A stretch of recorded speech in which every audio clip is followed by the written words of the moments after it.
Sometimes it takes many events for us to understand what's happening in our lives, and suddenly there's a light bulb moment when it all becomes clear. Ruth tells us about the events that showed her the awful truth. She was the victim of dangerous abuse, and her husband was a leader in the church. Please share, like, and subscribe. Thanks for joining us today.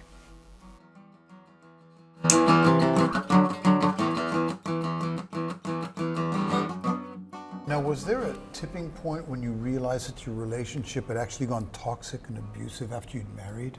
There's an analogy I've learned that is obviously accurate, that you get the frog in the pan of cold water and then gradually turn up the gas, and as it gets hotter and hotter, the frog doesn't jump out because it turns up so gradually, the frog doesn't notice the change in temperature.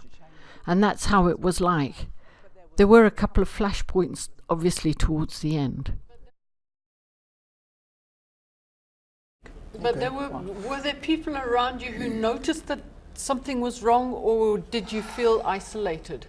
He was isolating me steadily, bit by bit by bit. And effectively, even though there were some people who were so dear to me that I would not ever, he could not cross certain lines with me, like my parents and some very dear friends. But he did isolate me from quite a lot of other people using scripture all the time.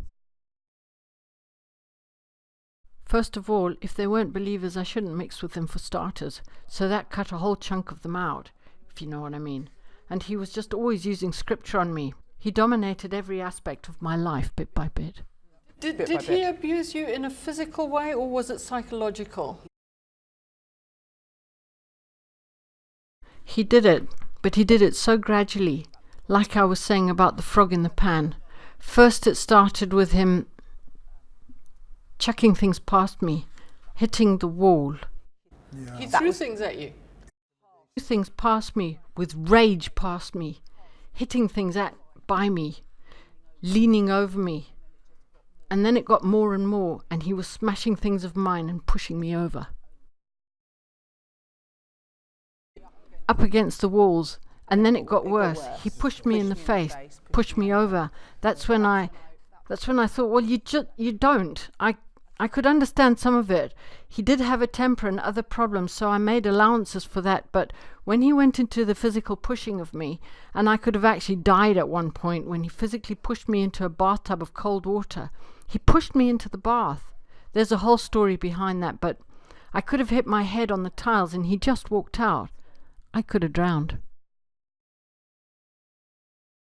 That's when the penny didn't even really drop. That, to be honest, I thought, I don't know. I was really rather stunned by everything. It took me a day or two to realize, dawn on me actually, that it was serious. I could have died.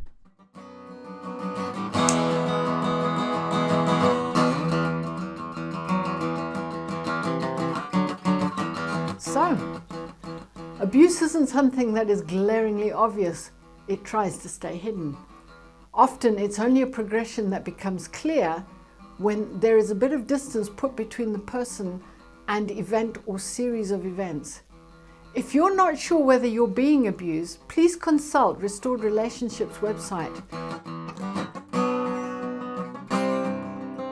They've done a lot of research that will help you to see clearly, and if so, how to get out of an abusive relationship. Next week, Larry and I will be talking about the work of Christ on our tempers, as we acknowledge that perhaps sometimes we need a little bit of help in this area. Maybe you too? God bless. See you soon. Bye for now. Bye for now.